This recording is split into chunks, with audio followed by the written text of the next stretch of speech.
আসসালামু আলাইকুম, welcome to Habib English academy. আমরা কিছু নতুন স্পিকিং সেন্টেন্স নিয়ে আজকে আমরা কথা বলবো, যেটা অ্যাজ ইউজুয়ালি আমরা প্র্যাকটিক্যালি ইউজ করি।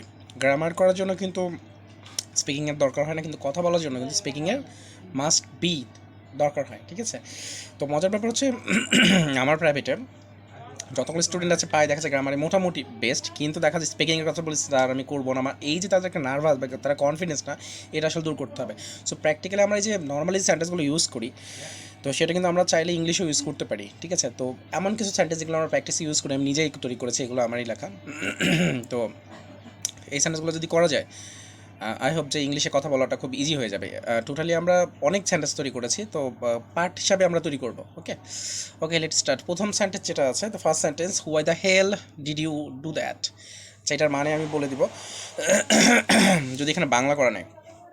Why the hell did you do that মানে হচ্ছে আমরা যখন একটা ফ্রেন্ড কী করে একটা বাজে কিছু করছে বা তার কাজটা আমার পছন্দ না, দেন আমি তাকে আস্ক করতে পারি অথবা সেই বলতে পারি যে why the hell did you do that, তুমি কি বাজে একটা কাজ করছো বা কী করছিলা।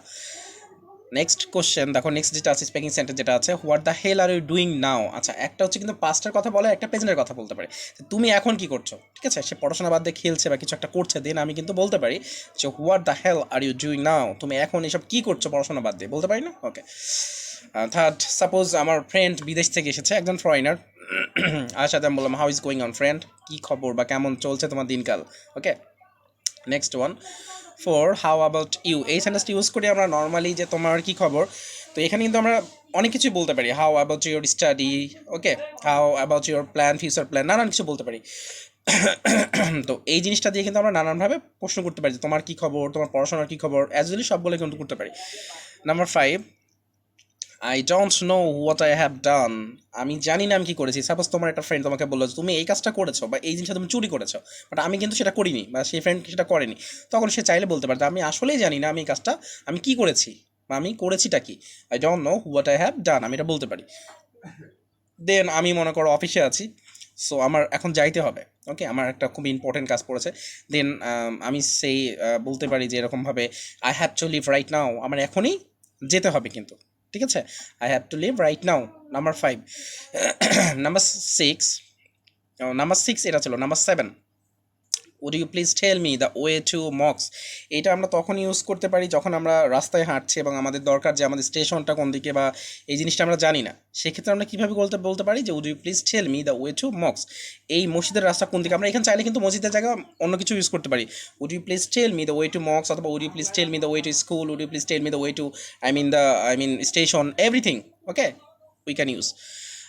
Number 8, yes I have the same opinion, এই ওয়ার্ডটা আমরা কখন ইউজ করি, এই ওয়ার্ডটা ইউজ করি সাপোজ দুই ফ্রেন্ড আমরা গল্প করছি, এই সময়ে সে একটা কথা বলেছে এবং তার সাথে আমার মনে হচ্ছে সে রাইটলি কথা স্পিক করেছে, ঠিক আছে, এবং তার কথা যুক্তি আছে, তখন বলতো yes I have the same opinion, আমারও সেম মতামত।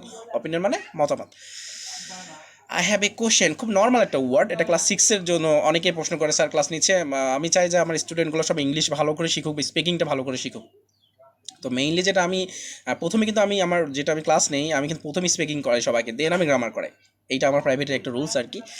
সো তারপরে যেটা আছে দেখো যে আই হ্যাভ এ কোশ্চেন্স, তো এইখানে আমরা এটা কখন বলি, স্যারদের বলি স্যার আমার একটা প্রশ্ন আছে, অনেকে দাঁড়াই বলে স্যার আমার একটা হাত তুলে বলে আমার একটা প্রশ্ন আছে, আমরা কিন্তু বলতে পারি sir I have a question, আমার একটা প্রশ্ন ছিল যে আমি এই জায়গায় বুঝিনি, তখন আমি সেটা ইউজ করতে পারি কিন্তু। ঠিক আছে, দেন নাম্বার 10, এটা last one, just see what has he done, এইটা কিন্তু বলা আছে just see what has he done, আপনি দেখুন সে কি করেছে। এইটা আমরা সাপোজ একটা রেস্টুরেন্টে গিয়েছি, যাওয়ার পরে মনে করো ওয়েটারের সাথে তোমার ধাক্কা লাগছে, ধাক্কা লাগার সাথে তোমার গায়ে কফি বল বা চা বল সেটা তোমার গায়ে পড়েছে, দেন তুমি ম্যানেজারকে ডাকছো, ডেকে বলছো দেখেন আপনার ওয়েটারটা কি করেছে, যে সি হোয়াট হ্যাজ হি ডান, আপনি দেখেন চোখ দেশে করেছেটা কি। ওকে ওকে, সো 10টা করে সেন্টেন্স আমরা পার্ট 1 বা পার্ট 2 এইভাবে দিব, কারণ ভিডিওটা যদি বড় হয়ে যাবে সবার দেখার জন্য কিন্তু খুব বিরক্ত হয়ে যাবে, ছোটো ভিডিও দেখতে সবারই ভালো লাগে।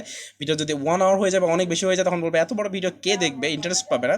সেই ক্ষেত্রে এই ভিডিওটা এখানেই এন্ড। এভাবে আমরা স্পিকিং 1 বা 2 আমরা পার্ট সবগুলো কিন্তু দিয়ে দিব। ঠিক আছে, ভিডিওগুলো হবে 5 মিনিটের ভিডিও, কিন্তু প্রতিটা ভিডিওতেই 10টা করে সেন্টেন্স ইনক্লুড করা থাকবে। এভাবে যতগুলো করা থাকবে পার্ট 1 পার্ট 2 এভাবে যতগুলো করা যায়, আপনারা একটা করে পার্ট শুরু করবেন, ইনশাল্লাহ আপনাদের স্পিকিংটা অনেক বেটার হবে। ওকে, থ্যাংক ইউ।